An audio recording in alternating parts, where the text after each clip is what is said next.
अब मेरा मुझको अर्पण क्या लागे, क्या लागे तेरा, भगवान सब मेरा है भाई, यही जी रहे। अच्छा एक लाइन और है, मैं मूर्ख खल कामी। आरती में एक लाइन ये भी है, जो गाते होंगे उन्हें पता होगा, मैं मूर्ख खल कामी कृपा करो भरता।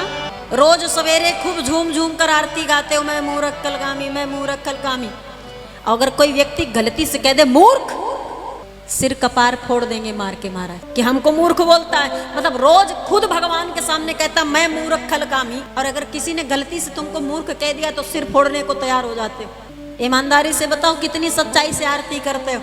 अरे खुद मूर्ख कह रहे हो तो कोई और कह दिया तो क्या जाता है। या तो खुद को मानो मत कि मैं मूर्ख, या फिर भगवान को मूर्ख बना रहे हो, कह रहे हो लेकिन मुख से कह रहे हो, सच में नहीं कह रहे हो, हृदय से नहीं कह रहे हो। अरे जब भी सोचो विचारो तो भगवान को ही अपना मानो। धन भी तेरा, मन भी तेरा, तेरा पिंड परान, सब कुछ तेरा, तू है मेरा।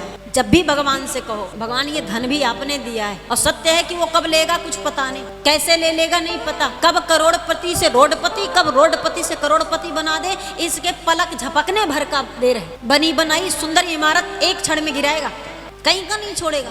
इसलिए खेलो, दुनिया वालों से खेलो खेलो, पर भगवान से खेलने की गलती मत। उसके साथ समर्पण भाव रखो, उसके साथ सच्चाई से रहो, उसके साथ ईमानदारी से रहो। प्रेम करते हो परमात्मा से, प्रेम करने वालों के साथ में हमेशा ईमानदार रहना चाहिए, सच्चा बनकर रहना चाहिए। धन भी भगवान का है, तन भी भगवान दिया उसने ही है, ये सब कुछ हमें आपको।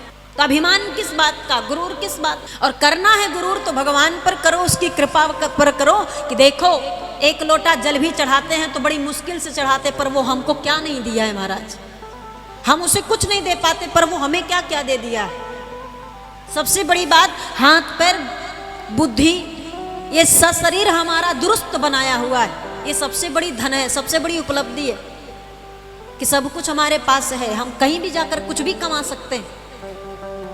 उसे रोज धन्यवाद करना चाहिए, सुबह शाम दोनों समय धन्यवाद करना चाहिए कि आपने हमें बनाया, हमारे परिवार को सुरक्षित रखा है, दोनों समय भोजन दे रहे हो, वस्त्र दे रहे हो, छत दिए हो। नाथ आपका बहुत धन्यवाद। इसके बदले में आप क्या देते हो, कभी अपने अंदर झांक कर देखे। एक लोटा जल चढ़ाते हो, थोड़ा सा अगरबत्ती जलाते हो, लेकिन अगर किसी कारण से लेट हो गए, देर हो गई तो कोई काम नहीं छोड़ते हो, पर ये काम छोड़ देते हो, छोड़ो आज जल नहीं छोड़ेंगे, कल छोड़ देंगे चलेगा। छोड़ते क्या हो, पूजा छोड़ देते हो। 1 मिनट जो 1 लोटा जल चढ़ा रहे हो वही छोड़ देते हो। क्या आज देर हो गया है, नाश्ता नहीं बनाऊंगी, या भोजन नहीं बनाएंगे, या समय पर ड्यूटी पर नहीं जाएंगे तो डांट मिलेगी, समस्या हो जाएगी, लोग भूखे रह जाएंगे। मतलब भगवान को भी तो आशा है कि रोज मुझे 1 लोटा जल चढ़ाता है तो आएगा, मुझे चढ़ाएगा। आपके 1 लोटे जल से उनका कुछ बनने बिगड़ने वाला नहीं है, लेकिन वो भी प्रतीक्षा करता है अपने भक्तों का। वो भी देखता है कि मैंने जिसको सब कुछ दिया वो क्या मेरे लिए कर रहा है। होता है ना कि सुबह सुबह किसी को जल पीने की आदत है, किसी को चाय पीने की आदत है, और सुबह सुबह चाय ना मिले तो कितना गुस्सा आता है। आता है कि नहीं भाई, हम तो नहीं पीते हैं, लेकिन जो पीते होंगे वो जानते होंगे। आता है गुस्सा ना, और सुबह की चाय ना मिले तो और ज्यादा गुस्सा, पूरा दिन खराब।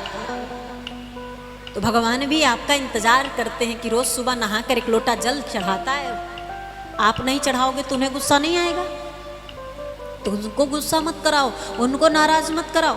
भगवान से बोलो प्रभु जो भी हमारे पास टूटा फूटा है समर्पित है आपको। धन भी तेरा, मन भी तेरा, तेरा पिंड परान, मुझे ये कुछ भी नहीं चाहिए, फिर चाहिए क्या, सब कुछ तेरा, लेकिन हे राम तू है मेरा। सब कुछ ले लो राम जी, लेकिन अपना साथ मत छोड़ना। हे राघव अपना साथ मत छोड़ना, अपनी कृपा दृष्टि हटाना मत। सब कुछ तेरा, तू है मेरा, ये दादू का ध्यान। बस तू मेरा बना रहे, मेरा सब कुछ ले ले, मुझे कोई समस्या नहीं। इसलिए आपसे निवेदन करती हूँ कि दुनिया के साथ खेल खेलो, दुनिया के साथ ईमानदार बनो, बेईमान बनो, आपकी इच्छा, आप चाहे जो बनो, लेकिन इस परमात्मा के साथ ईमानदारी से रिश्ता निभाओ, क्योंकि वहां जाने पर भी जवाब देना पड़ेगा। यहाँ के महल अटारी तब तक हैं जब तक श्वास चल रही है, ये सांस खत्म, ये सब व्यवस्थाएं खत्म, कुछ नहीं ले जा पाओगे साथ में। तब जो जीवन में कीर्तन भजन सत्संग से पुण्य अर्जन कियो, यही वहां जाएगा साथ में। वहां जब हिसाब होगा तो पूछा जाएगा कितना भजन किए हो, कितना कीर्तन किए हो, कितना दान ध्यान स्नान और तीर्थ किए हो, ये वहां पर लेखा जोखा होगा महाराज। तो ये मानव तन मिला है, इस मानव तन का धर्म निभा लो। पेट भरने का काम जानवर भी करते हैं, सिर्फ पेट भरने में मर गए महाराज तो जानवर, इससे अच्छा तो जानवर ही होते। मनुष्य बने हो तो मनुष्य का जो धर्म है उस धर्म को निभा लो, ताकि इस संसार में पुनः ना आना पड़े, इस संसार के सांसारिक बंधनों में पुनः ना बंधना पड़े, मुक्ति मिल जाए, मोक्ष मिल जाए और हमारे राघव का वो सुंदर दरबार मिल जाए जहां बैठकर नित प्रति उनका दर्शन हो जाए। मेरे घर के सामने मेरे राम का दर्शन हो, उठते बैठते जब भी आंखें खोलो वही दिखाई दे महाराज। ऐसा भी एक घर बना लो वहां पर और भाव से दर्शन कर सको। कीर्तन करो, सुमिरन करो, बंदन करो, भजन करो, सत्संग करो। इसके लिए भी ये जीवन मिला है और इसमें आयु का कोई भी बंधन नहीं कि बच्चा है बच्चे को नहीं करना, अरे अभी बच्चा है खेलने खाने की उम्र, पूजा पाठ क्या करेगा, ना ना। अगर प्रहलाद के माता पिता या फिर ध्रुव के माता पिता ये समझ जाते कि ये बच्चा है, अगर ध्रुव की मैया समझ जाती कि ये अभी बच्चा है, ये क्या भजन करेगा, तो क्या वो 5 वर्ष, मात्र 5 वर्ष की आयु में भगवान को पाते? हमारे आपके यहाँ 5 साल के बच्चे को क्या करते? दुलारते रहते, पुचकारते रहते, भैया मेरा गिर गया, लाला मेरा गिर गया, चोट लग गई, ये वो ऐसा वैसा। अभी क्या पढ़ेगा, अभी क्या जाएगा, क्या करेगा, कुछ नहीं, बच्चा है खेलने दो, लेकर के रोटी पीछे पीछे दौड़ते हैं। और ध्रुव की मैया ने 5 वर्ष के बच्चे को, माँ ने सिर्फ 5 वर्ष के बच्चे को ऐसा ज्ञान दिया कि वो परम पद प्राप्त कर लिया महाराज, अमर हो गया। सिर्फ 5 साल का बच्चा। आप सबसे निवेदन है,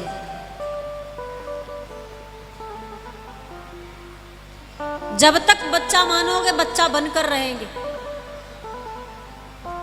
क्या हम बड़े हो गए हैं? हम भी अपने माँ बाप के निगाह में बच्चे हैं। आप भी जब भी कितने भी बूढ़े हो जाओ पर माँ बाप हैं तो उनके बच्चे ही हम रहेंगे। कितना भी खा लो पी लो, कितना भी खाए पिए रहो, पर माँ बाप को लगता मेरा बच्चा भूखा ही है। मोटा, बहुत मोटा बच्चा हो फिर भी माँ को नहीं लगता कि ये मोटा है, उनको यही लगता कि बेचारा खाता नहीं है। ये दुख हर माँ को रहता है। लेकिन आपसे निवेदन करूं, बच्चे को सत्य का ज्ञान कराओ। बच्चा खाली मटका कोरा कागज है, उसके अंदर जो भर दोगे वही जानेगा। अगर झूठ भरोगे तो झूठ, फरेब भरोगे तो फरेब, सत्य भरोगे, ईमानदारी भरोगे तो सत्य और ईमानदारी। आपसे निवेदन है कि बच्चे को सदैव सत्य दिखाओ, सही क्या है वही दिखाओ। वो बच्चा कभी विफल नहीं होगा। सत्य परेशान हो सकता है, दुनिया का कोई भी सत्य मत छिपाइए, वो बच्चा कभी पराजित नहीं होगा। अपने जीवन में कुछ अलग ही करके दिखाएगा महाराज। भगवान ही सत्य है, बाकी ये दुनिया असत्य है। ये दुनिया, ये संबंध सब मोह है। मोह वही होता है, मोह उसी को कहा जाता है। जो हो उसे नहीं देखना, जो नहीं है उसी को देखना। अर्थात भगवान का हमारे आप से जुड़ा हुआ संबंध सत्य है, हम उसे नहीं देखते और इस दुनिया का सारा संबंध झूठा है, इसी को देखने में लगे रहते हैं। इसी को मोह कहते हैं। और जब तक इस मोह निशा से बाहर नहीं निकलोगे तब तक परमात्मा नहीं मिलने वाला, भगवान की कृपा नहीं बरसने वाली महाराज। हम ये नहीं कहते कि इन जिम्मेदारियों को छोड़ दो, परिवार छोड़ दो, घर छोड़ दो, बाबा बन जाओ, नहीं, ये सब मत करो। सन्यास से अच्छा गृहस्थ आश्रम है, सन्यास से श्रेष्ठ आश्रम गृहस्थ आश्रम है। अपनी जिम्मेदारियों को निभाते हुए उस जिम्मेदारी को भी निभाओ जिसके लिए मानव तन मिला है। मेरे कहने का बस इतना स्वभाव। क्या आप परिवार की जिम्मेदारी निभाओ, घर का जिम्मेदारी निभाओ, बच्चों की जिम्मेदारी निभाओ, साथ में ये मनुष्य तन जिस लिए मिला कुछ अपने लिए भी भगवान का भजन करके जिम्मेदारी निभाओ। इनके लिए भी समय निकालो। इनके लिए भी आपसे पूजा नहीं होता, पाठ नहीं होता, कीर्तन नहीं होता, भजन नहीं होता, मत करो। नहीं होता तो मत करो, दिखावा मत करो। कि नहीं हो रहा है फिर भी अगरबत्ती लिए हैं, मन नहीं लग रहा है फिर भी दिखाए पड़े हैं, जल चढ़ाए पड़े हैं, पूजा कर रहे हैं, मंदिर जाना है भाई, रोज जाते हैं तो जाना है, बिल्कुल भी मत करो। पूजा में मन नहीं लगता एकदम मत करो महाराज। मैं नहीं कहती मन नहीं लगता तो भी करो। पूजा पाठ में यदि मन नहीं लगता, जप तप में मन नहीं लगता, माला जपने में मन नहीं लगता, एकदम मत करो, सब छोड़ दो। बस एक काम कर लो, एक काम मात्र कर लो। 24 घंटे में कुछ समय 15-20 मिनट आधे घंटे का ऐसा निकालो जो कमरे में अकेले बंद करके मेरे राम को याद करके रो लो महाराज। कोई पूजा की जरूरत नहीं पड़ेगी, वो कृपा कर देगा। जय श्री राम। पक्का कृपा करेगा। ईमानदारी से उसे याद करके एक बार रो लो, अपने आप को उसे सौंप दो।